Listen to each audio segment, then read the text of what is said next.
Okay. Did you see the, are you warned that it's recording? Okay, good. Yes. Mm-hmm. Okay, so today I will present the speakers. I have the luck of knowing them both since they are my colleagues at Politecnico. And the first speaker today is Clara Patriarca, which is currently doing her PhD, as I said, at Politecnico, and she will talk us about the existence and uniqueness result for fluid structure interaction evolution problem in an unbounded 2D channel. So Clara, I leave you the stage.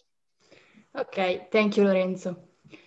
Okay, so first of all, let me just thank the organizer for including me in this initiative and for coming up with this nice idea, which make us feel part of a community in a period where we are forced to be separate. And also, I really thank the listeners for being here.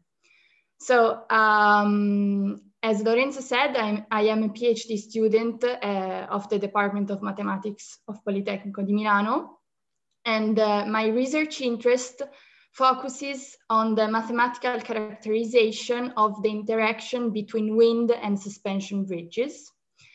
And the tools that I exploit are those of the classical theory of the Navier-Stokes equation applied to fluid structure interaction problems. So today I want to speak about the last result that I obtained in this direction, which is an existence and uniqueness result for a fluid structure interaction evolution problem in an unbounded 2D channel. But my idea is to speak about this result, trying to set it in a more general framework to make you understand what are the difficulties when approaching fluid structure interaction problems. So I will start by the physical motivation that lie under the mathematical investigation that we will consider. And then I will show you the result that I obtain and proceed and prove it.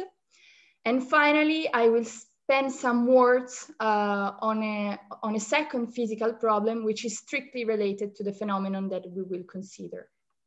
So the first question is, what are suspension bridges? Suspension bridges are very big civil engineering structures. They work as a serial type system when they carry loads.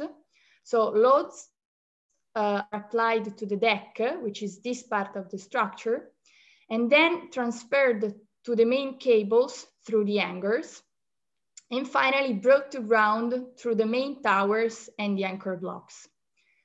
So they are, in general, the bridges with the longest span, which means the longest distance between the two main towers. And on the right-hand side, I put a rendering of a quite famous suspension bridge, which is the Izmit Bay Bridge in Turkey. It connects the city of Gezbe to the province of Yalova. So this is just a geographical curiosity. And the main span of this suspension bridge measure 1 kilometer and 550 meters. So it's quite long. So when engineers analyze the dynamic response of a suspension bridge to wind, they observe that the deck is the most sensitive part of the structure. And in particular, it may suffer from a variety of instability phenomena. Today, I want to focus my attention on what is known as 2 degrees of freedom instability. This type of instability occurs whenever the vertical motion and the torsional motion of the deck of the suspension bridge synchronize so that the wind can introduce a lot of energy inside the system. And this causes very large and dangerous oscillation of the deck. However, this coupling between the two motions only occurs after reaching a critical value of the velocity of the incoming wind. And so if we assume to be in a regime of small oscillation, we can assume that the deck only moves in the vertical direction. This fact was also observed during the famous Tacoma bridge collapse in 1940. So I want to show you just a video. And you can observe that initially the deck is only subjected to vertical oscillation, but after a certain amount of time, this oscillation turn into torsional oscillation, very large torsional oscillation, that eventually brought to the collapse of the bridge. So now let us focus ourselves on this picture, on this three-dimensional picture, and let us imagine to cut this picture in this direction. So to take a section of this picture in this direction. What we would obtain is the following two-dimensional model, which is actually the model that I have been studying. This model was first introduced in this paper by Bonor, Galdi, and Gazzola, where they studied the problem that I am about to explain you in the stationary version. So we consider the interaction between a rectangular obstacle that we call B, that represents the two-dimensional cross-section of the deck of a suspension bridge, and a fluid that represents the wind inside a two-dimensional unbounded channel that represents reality, basically.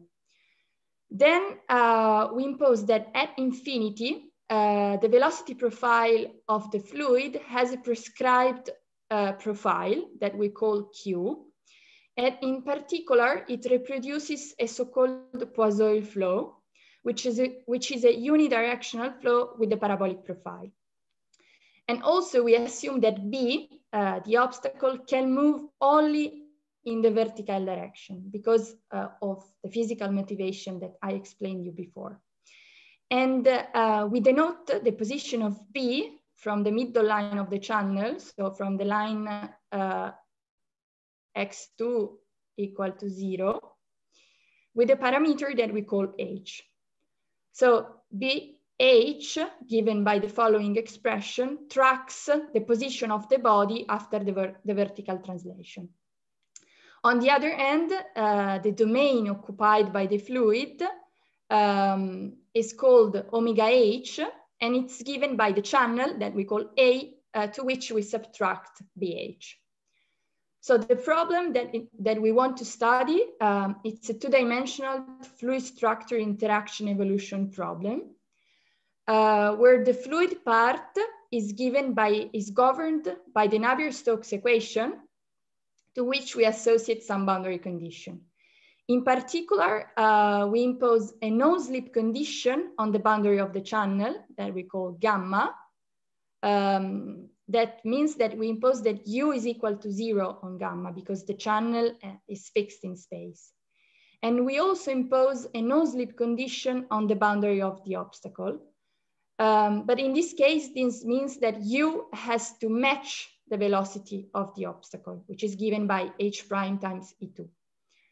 And as I mentioned before, we impose that U at infinity is equal to Q, where Q is the following parabolic profile.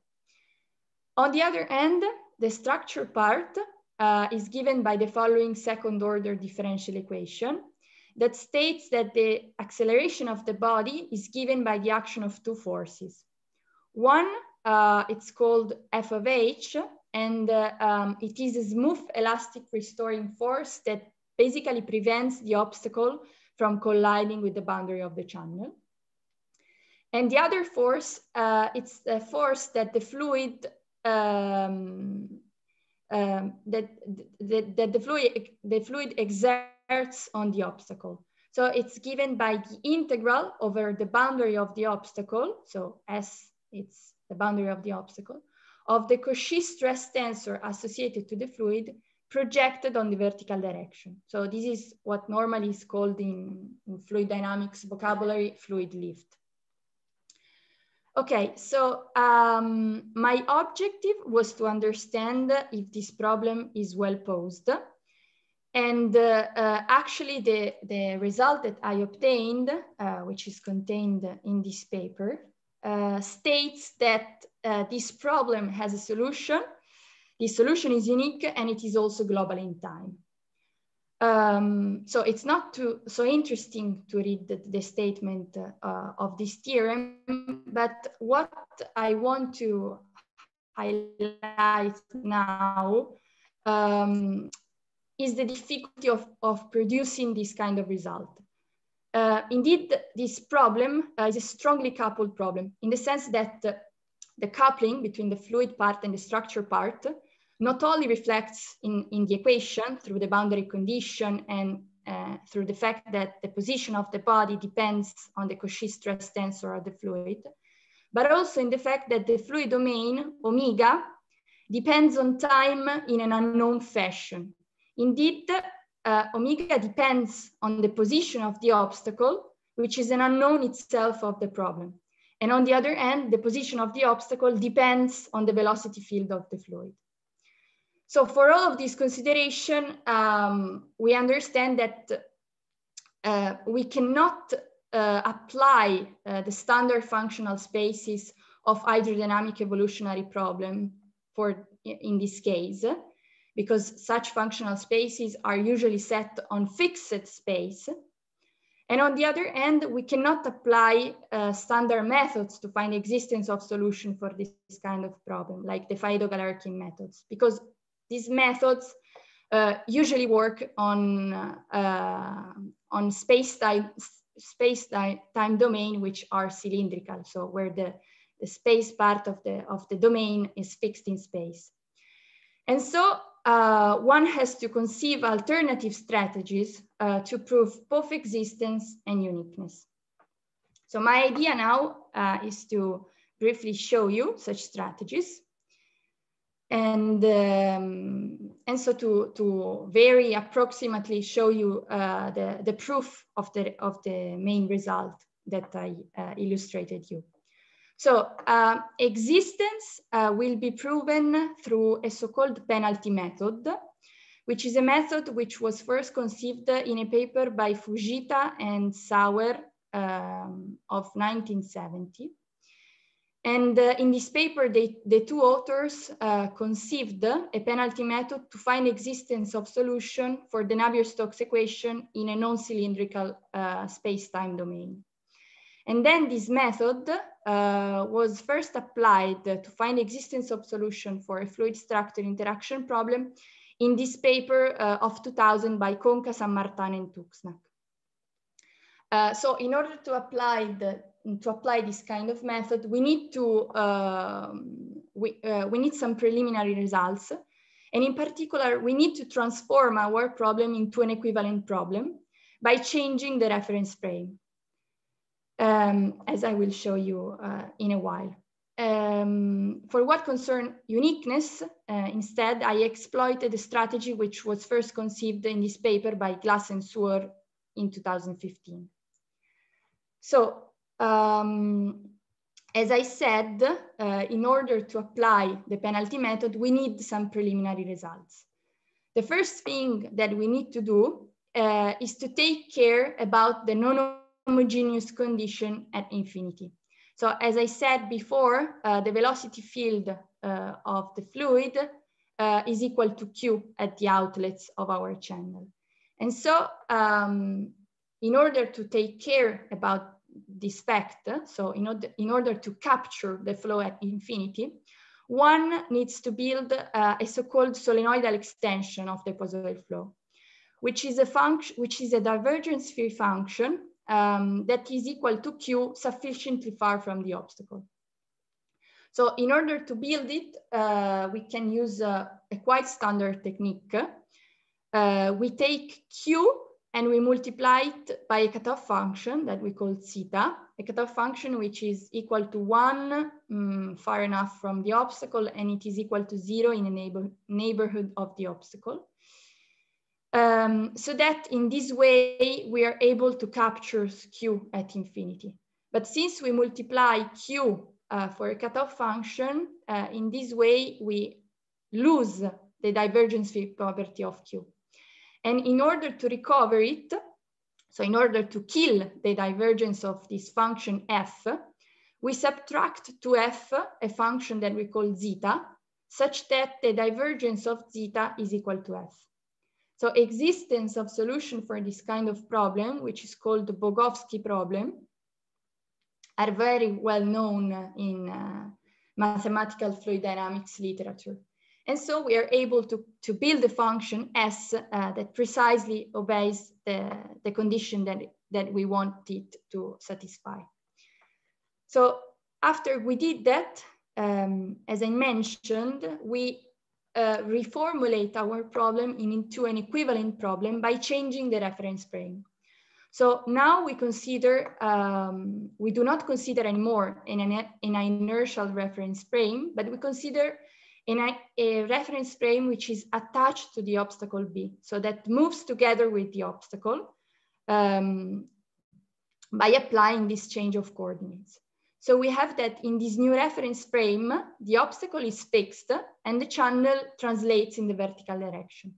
So from now on, H will denote the position of the obstacle in the vertical direction. Of course, such change of coordinates produces some change in the problem. So our problem Fs becomes the problem F prime S prime.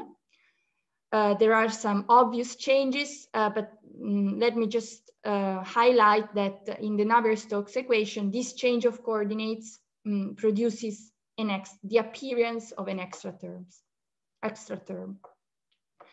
Of course, also the solenoidal extension that we had built initially for the Poiseuille flow is subjected to such a change of coordinates. And so we introduce a new function A that is given by S evaluated in the new coordinates.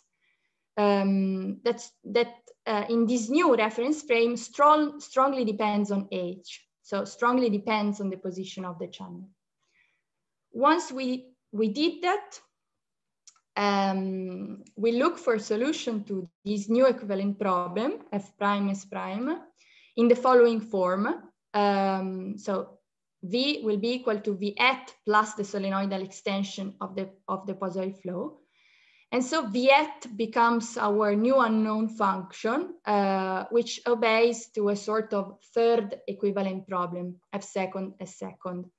And in particular, V at is characterized by the fact that at infinity, it goes to 0. So now, once we reformulate our problem into an equivalent problem, we wonder how we can define a weak solution for this problem. So the definition of weak solution for this problem is non-trivial because we have the presence of the obstacle on the one hand, and on the other hand, as I said, the fluid domain depends on time. And so here it first comes to play the crucial idea of the penalty method.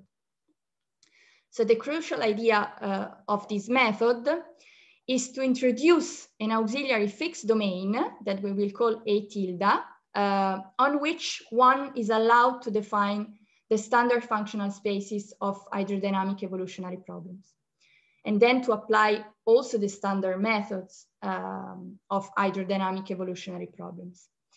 So how can we build such auxiliary domain? We build it by observing that in this new reference frame, we have that P, the obstacle is fixed, and the channel moves in the vertical direction. However, the channel cannot move arbitrarily in the vertical direction because of the presence of the obstacle. So there are sort of two limiting positions of our channel. At most, in the upward direction, the channel will find itself, let's say, in this position. And at most, in the downward direction, the channel will find itself in this position. So there is a region, A tilde, this red region, where the translation of the channel is confined. So the idea then is to set our problem in the whole region A tilde.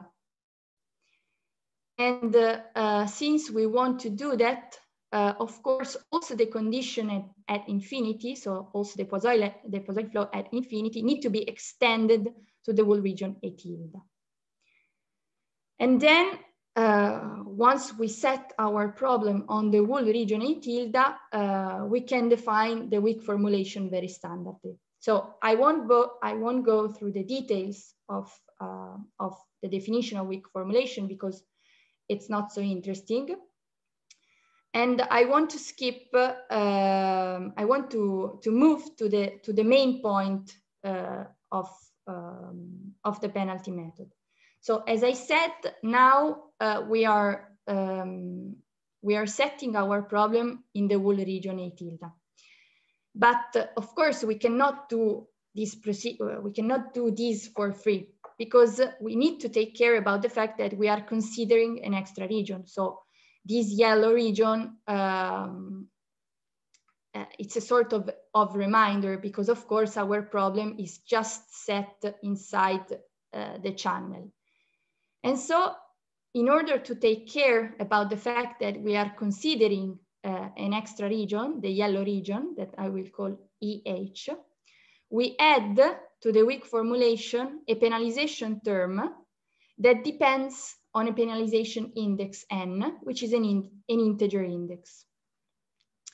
And by doing so, we build the so-called penalized problem, which is set on a fixed region, which is A tilde, and for which then it is standard to prove existence of solution, for instance, through the Fayet-Galerkin methods. The idea then is the following. We prove existence of solution to the penalized problem, and we also prove that the solution to this penalized problem obeys to an energy estimate. In this way, we know that the penalization term is bounded due to such energy estimate. And so the last step to prove existence is to take the penalization index n and to let it go to let it tend to infinity. So that in this way we will have that the penalization term as n goes to infinity goes to 0. And so we have that the solution, that the limit as n tends to infinity to the solution to the penalized problems that we call V star, for instance, is a strong candidate to be a solution to the original problem. And so let's say that the remaining steps of the proof aim at proving that actually V star is a solution to the original problem. This requires some technicalities that I will skip because they are really not interesting. So this concludes existence.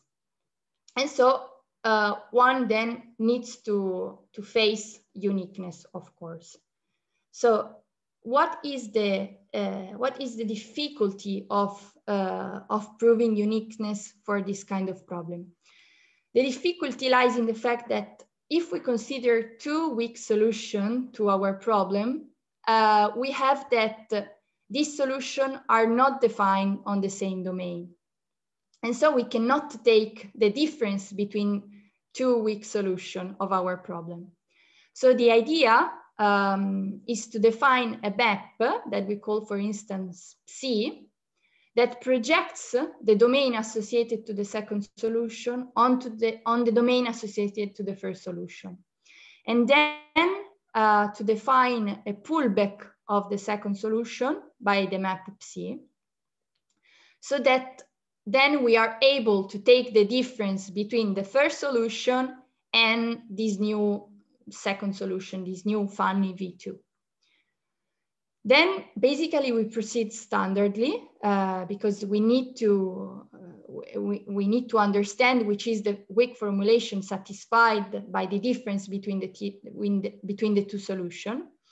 But the novelty lies in the fact that the weak formulation satisfied by W and H hat will contain some extra term that depends on the map psi. And so we need to, this extra term can be properly estimated, and we can conclude by applying a Grunwald type lemma. Again, I skip the estimate of the extra term because it's not really interesting. What is important to highlight is how one can tackle the difficulty of dealing with a fluid domain depending on time, also in the case of uniqueness. So as I mentioned before, the last minute of the talk are devoted to presenting a second physical problem, which is strictly related to the phenomenon that we are considering. And this is sort of an open problem. And now I will explain you in which sense. So let me just go back very quickly to the physics of the problem. As I said at the beginning, if one wants to consider a strong flux for the incoming flow field, so if one wants to consider the interaction between a suspension bridge and the wind in a regime of strong flux for the incoming wind, in this case, one has to consider also the torsional movement of the deck of the suspension bridge, and eventually also the coupling between the torsional movement and the vertical movement of the deck. And that is why in this paper, Bonol, Galdi, and Gazzola introduced a second model, which is very similar to the first model that I presented you. But in this case, we have that B, the obstacle, is only free to rotate around a fixed pin, which is located at its center of mass. So what I want to show you now is that in this case, for this problem, we cannot apply the same technique that we use in the case of translation. And so we need to devise alternative strategies. So we need to abandon the penalty method, or otherwise to try and adapt the penalty method in a different way with respect to the translational case. So the point is that the penalty method, as I showed you in the translational case, requires introducing a change of variable. So in order to apply the penalty method, we need to consider a reference frame attached to the obstacle, so that in this new reference frame, in this case, we have that the P is fixed and the channel rotates around the center of mass of B. However, we have that in this case, in this new reference frame, a priori, the channel is able to rotate on the wool plane R2. And so this means that in this case, the auxiliary fixed domain A tilde precisely corresponds to the wool plane R2. And as I said before, one, in order to proceed, need to extend the condition at infinity to the wool auxiliary domain A tilde.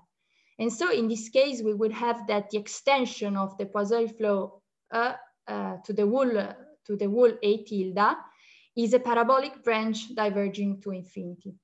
And so this means that the solenoidal extension of the Poiseuille flow, in this case, captures a flow to which it is associated an infinite energy. And so the problem is that in this case, this fact compromises the possibility to find existence of solution for the penalized problem, because we have an infinite energy term. And so we cannot proceed, and we cannot find existence of solution. And so these remain a sort of open problem. As I said, either we find a different way to apply the penalty method, or we change the strategy. And that's it, and I really thank you for your attention. Thank you, Clara. It was a very nice talk, and I guess this is the time for question. If anybody has questions on the talk, we have around 10 minutes. I think I have one a little bit dumb probably. In the regarding the collapsing bridge, I remember in the mechanics course I was told that that was due to the resonance. That the length of the wavelength of the oscillation was an exact divisor of the length of the bridge, but in that case it was just the model was just a forced harmonic oscillator, if I'm not wrong. How would how does the phenomenon of the bridge collapsing manifest mathematically in your model? Okay, so let me just say that I'm not an expert of the structure part. I'm more focused on the fluid part, and so the hypothesis that lies under my model is that we suppose that the phenomenon of resonance is still not ongoing, in the sense that since we are considering the vertical motion and the torsional motion as decoupled, we are assuming that we are still far away from the regime of resonance. So the collapse phenomenon does not enter in my model. Okay. Thank you very much. Thank you.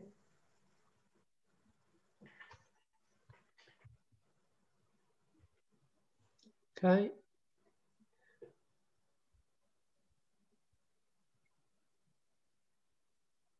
So I had actually little curiosity to ask. Mm-hmm. When you talked about the uniqueness of the problem, yes, you said that you introduced this function psi that maps basically one domain to another domain, right? And so in theory, you have a dependence on a function psi, and you want to be sure, like, I mean, your uniqueness might be dependent on psi, right? Or so you did you show in some way that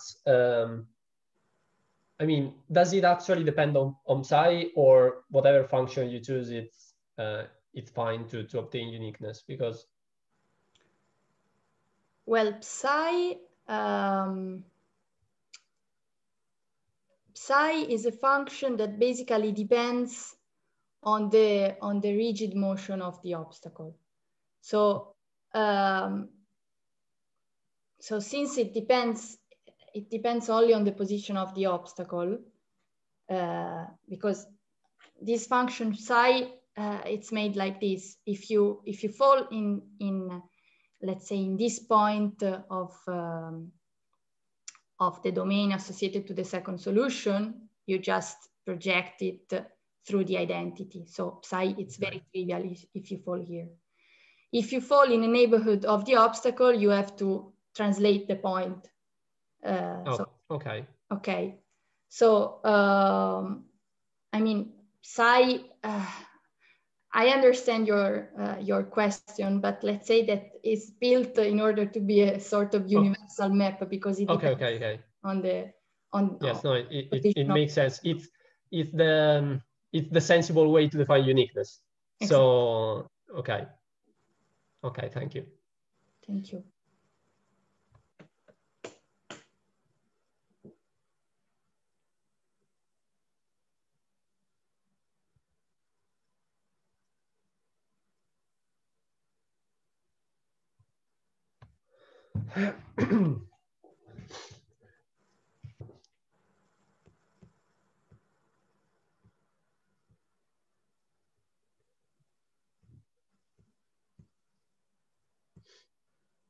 No one will ask me anything. Yeah, if there are no more questions, I thank again Clara.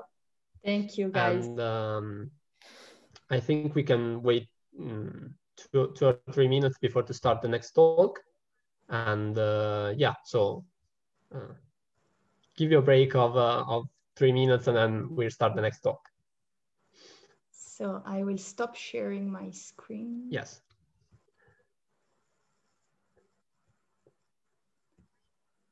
Ah, ecco, interrompi condivisione.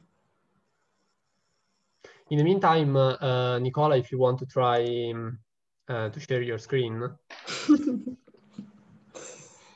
Hi, everyone. Sorry for joining late. I'm sure Clara did a very good presentation. I'm very sorry didn't manage to follow it, but we actually recorded it. So if you want later, you can go. For sure. Would be great.